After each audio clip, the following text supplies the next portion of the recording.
Bugün burada toplanmağımızın səbəbi çox qürurlu, bir o qədər də Səfərbərlik və hərbi xidmətə çağırış üzrə dövlət xidmətinin təşkilatçılığı ilə Xaçmaz rayonunda tədbirlər keçirilib.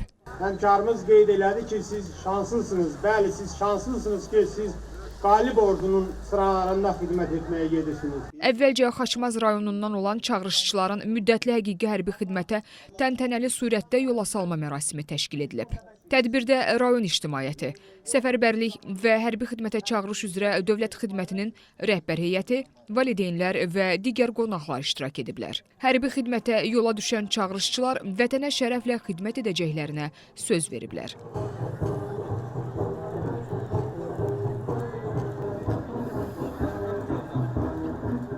Biz fəxr edirik, Azərbaycan hökumətində sabah xidmət edəcək övladımız, qəhrəman ölkədir, zəfər qazanmış dövlətdir. Buna görə də prezidentimizə təşəkkür edirik. Mənim oğlum da sərhəd qoşunlarında xidmət edəcək. Sağ-salamat gedib gəlsinlər, Allah qorusun hamısını, balasını, bizim də bala onun içində.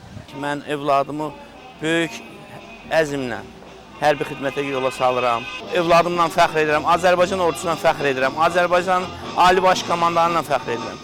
Mən çox qürurluyam bu günləri.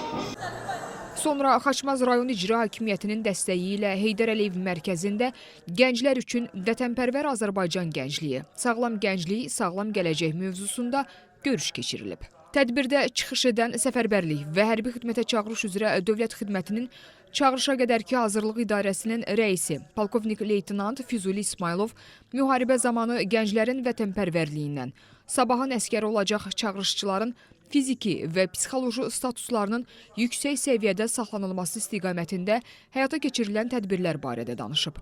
Həmçinin ölkəmizdə 2025-ci ilin Konstitusiya və suverenlik ili elan edilməsi ilə əlaqədar geniş məlumat təqdim edib. Dövlət xidmətinin İctimaiyyətlə İş və Beynəlxalq Əlaqələr şöbəsinin rəisi Pərviz Sədrəddinov ali məktəbə daxil olmağa hazırlaşan gənclərə tövsiyə və məsləhətlərini verib.